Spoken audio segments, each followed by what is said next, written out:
अस्सलामुअलैकुम। प्यारा रमज़ान में प्यारा मेहमान जो है हमारे पास आने वाला है, और जो हमारे पास खूबसूरत सी प्यारी सी एक्ट्रेस यहाँ पर आएंगी, उनके बारे में बताती चलूँ कि उन्होंने टीवी कमर्शियल से अपने करियर का आगाज़ किया और उसके बाद उन्होंने बहुत सारे ऐसे ड्रामाज में काम किया जो कि आपके पसंदीदा ड्रामे बन गए, जिसमें मीम से मोहब्बत, मन चली तुम मेरे क्या हो और दूरियां शामिल हैं। तो बुलाते हैं अपने प्यारे रमज़ान के प्यारे से गेस्ट को। हमारे साथ मौजूद है खदीजा सलीम जी, तशरीफ लाइए। ये अस्सलाम वालेकुम। How are you? मैं बिल्कुल ठीक, आप कैसी हैं? रमज़ान मुबारक। आइए तशरीफ रखिए, बैठिए। कैसा गुजर रहा है रमज़ान? बिल्कुल ठीक। कैसा गुजरा रमज़ान आपका? बहुत अच्छा। अच्छा, Amazing. आपका ताल्लुक कराची से ही है जी, वैसे? मेरा ताल्लुक बिल्कुल कराची तो से। आपकी फैमिली फिर यही होंगी, क्योंकि बहुत सारे हमारे एक्टर्स हैं जो लाहौर इस्लामाबाद से आते हैं, तो फिर वो अपने घर का जो रमज़ान है वो बड़ा मिस करते हैं। नहीं, मेरा फैमिली के साथ ही होता है और अल्लाह का शुक्र है कि जब भी रमज़ान चल रहा होता है तो मेरे ड्रामाज भी थोड़ा सा पॉज ले लेते हैं। अच्छा, तो फिर मैं अपनी फैमिली के साथ ही रमज़ान स्पेंड करती तो हूँ। आजकल आप शूट्स नहीं कर रही हैं? शूट कर रही हूँ on end of, so my drama is towards its and.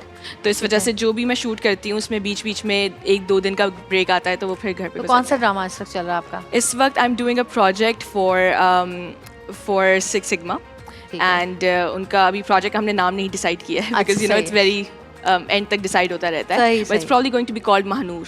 Mahnoor, Yeah. अच्छा, तो कब के कैसे मैं ये जब मुझसे कोई ये सवाल करता है ना कि आपको कैसे ख्याल आया एक्टिंग का, तो मैं सोचती हूँ यार कितना बोरिंग सवाल कर रहे हैं मुझसे, लेकिन लोग पूछना चाहते हैं, इसलिए मैं भी पूछना चाहती हूँ कि कैसे ख्याल आया आपको एक्टिंग का? अच्छा, जब भी मुझे पता चला ना कि एक्टिंग इज़ नॉट लाइक लोग एक्चुअल में वो लोग नहीं है जो टीवी पे शो हो रहे हैं, दे आर जस्ट पीपल जो कि एक्ट कर रहे हैं, तब से मुझे बहुत फैसिनेट करती थी ये फील्ड। तो जब से मैं छोटी थी तब से मुझे था कि मुझे एक्ट्रेस बनना है, लेकिन इस वक्त कोई मुझे बोलने नहीं देता था कि किसी को बताना नहीं कि तुम्हें एक्ट्रेस बनना है। बट फिर मैंने बहुत ज़िद की, तो फिर तो किस तरह से आराम से आपको यहाँ पे एंट्री मिल गई थी इस फील्ड में, या आपको बड़ी मेहनत करनी पड़ी? अल्हम्दुलिल्लाह आई बीन वेरी लकी। तो मुझे इतना स्ट्रगल नहीं करना पड़ा। अच्छा। जो भी मैंने प्रोजेक्ट किया वो बहुत ज़्यादा अच्छा अवाम ने उसको बहुत प्यार दिया। सबसे पहले आपने कमर्शियल किया था? सबसे पहले मैंने कमर्शियल किया था जो कि इतना, इट वाज विद उमर आलम।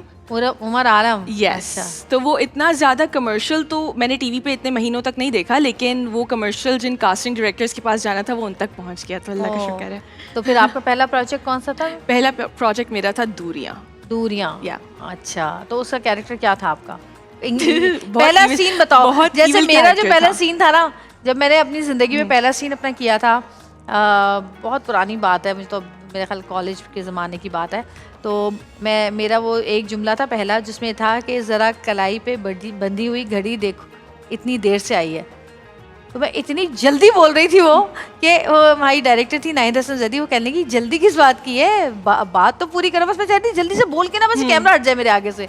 तो आपके साथ क्या हुआ पहला जब आपने डायलॉग बोला? मेरा जो पहला सीन था वो मूवमेंट वाला सीन था। हाँ। तो मुझसे ना मूवमेंट करके बैठा नहीं जा रहा था, क्योंकि एक्टिंग डायलॉग्स वगैरह तो मैंने प्रैक्टिस कर लिए थे, मैं घर से पढ़ के आई थी, लेकिन क्योंकि मूवमेंट थी तो वो मुझसे हो नहीं रही थी कि वहाँ से आके यहाँ पे बैठो फिर लाइन देना। सही। तो आई वॉज बेसिकली शिवरिंग ना उस लाइन करते वक्त, तो मुझे बहुत डर लग रहा था, बहुत नर्वस हो रही थी मैं, तो मुझे बहुत डांट पड़ गई थी। और फिर मेरा सारा कॉन्फिडेंस जो था वो चला जाता है, मेरा सारा कॉन्फिडेंस टूट गया। तो पहले दिन तो फिर मैंने एक्टिंग की ही नहीं, फिर इट स्टार्टेड फ्रॉम डे 2 जब मैं फिर से कॉन्फिडेंस रीगेन करके घर पे गई। सही। अच्छा, ये आपने उमर आलम के साथ ऐड किया, और किस के साथ ऐड किया? Advertisement ji, I have done it with Mustafa Changezi advertisements. तो बाबर आजम के साथ भी किया? बाबर आजम के साथ भी किया, यस। तो यही बताएं, एक्टर्स ज़्यादा अच्छे होते हैं कोलीग अगर आपके, या फिर एक्टर्स? क्रिकेटर्स ज़्यादा अच्छे? Actors cricketers they sit in their own separate room, they do not speak. वैसे उनके बारे में कंट्रोवर्सी हो जाती है, वो किसी भी एक्ट्रेस से बात कर लें तो अच्छा ये कि वो अपनी इज्जत बचा रहे हैं। वैसे ये बताएं कि ये बाबर आजम क्रिकेटर ज़्यादा अच्छे लगे आपको या actor? Very trick question. Actor. हमारी क्रिकेट टीम ने जो हमारा हाल किया है ना, कुछ भी नहीं कर सकते, आंसुओं की जगह खून बह रहा है आंखों से। उम्मीद अब हमने छोड़ दी है ना, उम्मीद छोड़ दी है, वाकई बिल्कुल सही कह रही हैं। अच्छा, को एक्टर्स जो आपके हैं वो किस किस के साथ आपने काम किया? सबसे अच्छा आपको किसके साथ काम करके लगा, चाहे वो मेल हो चाहे फीमेल?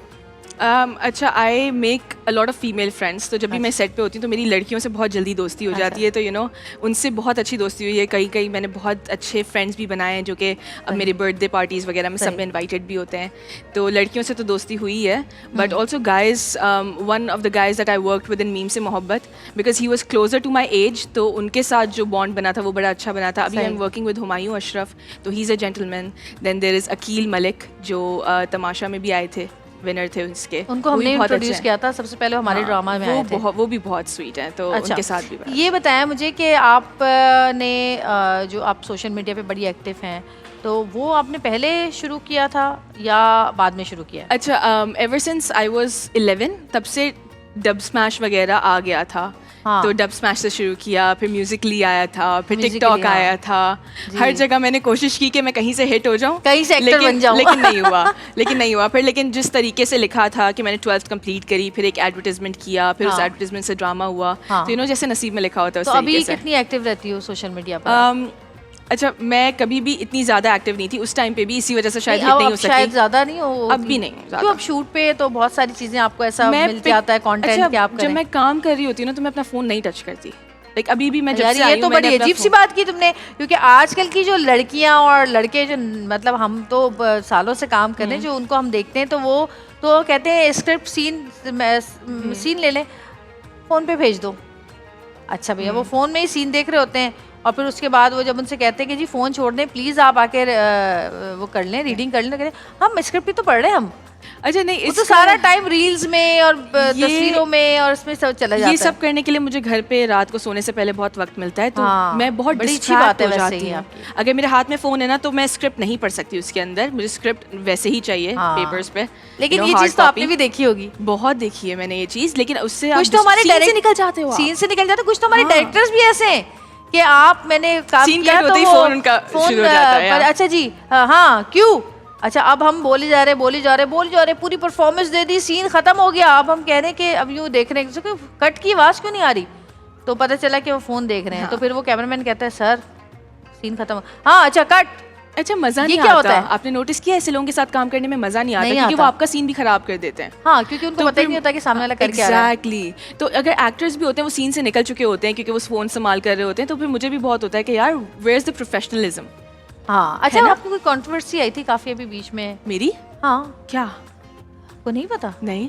अरे आपको नहीं पता, चले आपको बताते हैं हम किचन में ले जाके थोड़ा सा। सुना है कि आप किचन में नहीं जा गई कभी आज तक? आपने कभी खाना नहीं बनाया? बनाया थोड़ा बहुत। नहीं, मजाक करी थी। हम चलते हैं अपने किचन की तरफ, प्यारा जायका की तरफ। वहाँ पर हमारी शेफ फातिमा हमारे साथ मौजूद हैं। आइए आपको हम अपने इस सेट की सैर कराते हैं थोड़ी सी। तो